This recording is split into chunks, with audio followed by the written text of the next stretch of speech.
Puma Pants and I say good morning to you. Happy Tuesday.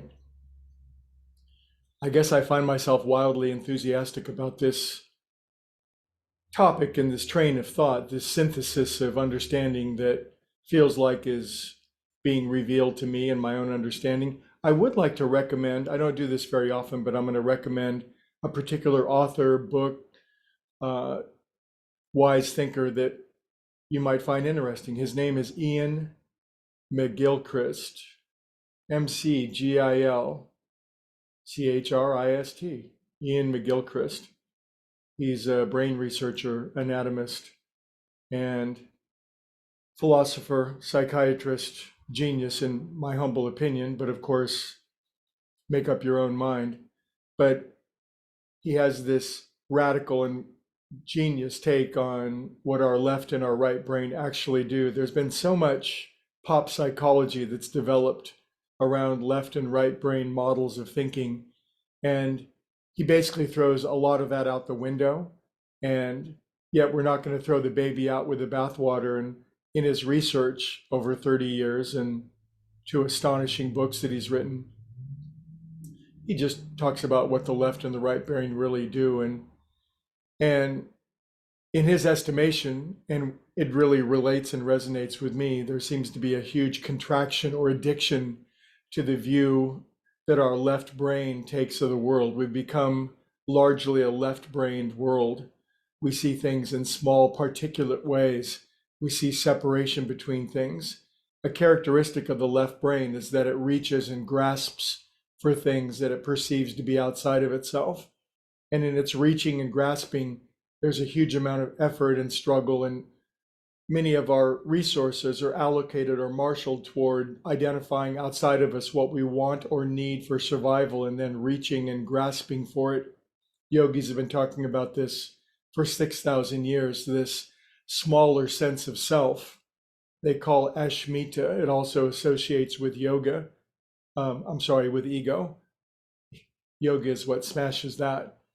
Anyway, the reason I'm bringing it up this week is that in our addiction or contraction into our left brain and this small sense of self, we lose out on, well, the greatest resource that's available to us. And it's the capacity of our right brain, this holistic, integrative, all-seeing, synthesizing part of ourselves that's always available to us, but goes unseen if we don't develop this faculty.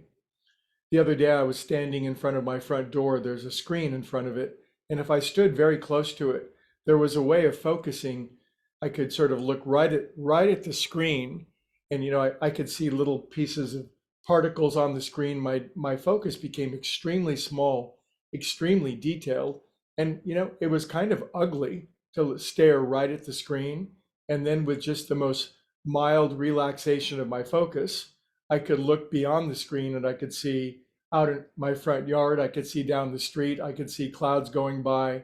I could see the sunshine. I could see flowers and birds and trees and people walking by. There were these two views that were available for me to see, but in my habituation and addiction to this small sense of self, all I could see was this very particulate picture. Now, it's great that we have a left brain. The beautiful thing I find about Ian McGilchrist is that he's 100% a lover of science, reason, and logic, and yet let's use it in its proper proportion and not lose our great gift of imagination and intuition and the blending of these two brains.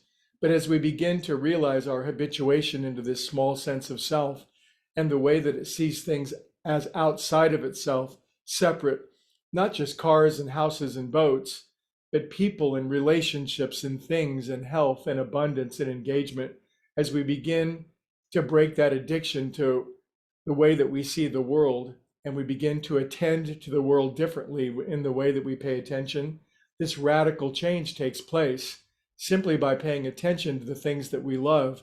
We begin to vivify and activate their experience within our own selves.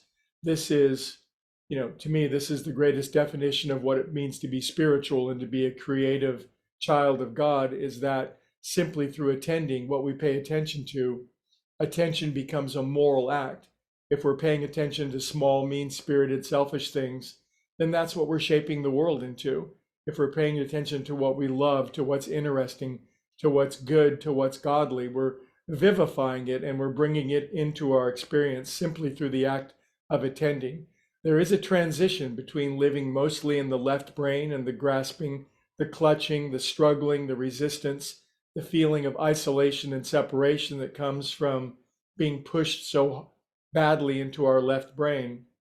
But in this model that I'm talking about, simply recognizing, coming to the realization of our that we're stuck there, we can begin to break out of it and begin to engage this beautiful right brain that we all have, that's seeing everything all at once, that's collaborative, that can make connections, that brings things out of left field, that makes things serendipitous, synchronous, and uh, it brings about the great glory of synchronicity and kismet in our life, and it makes life the joy that it was meant to be. So I have half a mind to tell you about Ian McGilchrist and his left and right brain study.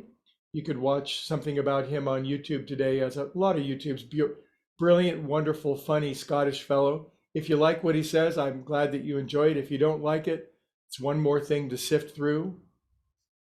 Attend wisely today. I'll see you tomorrow.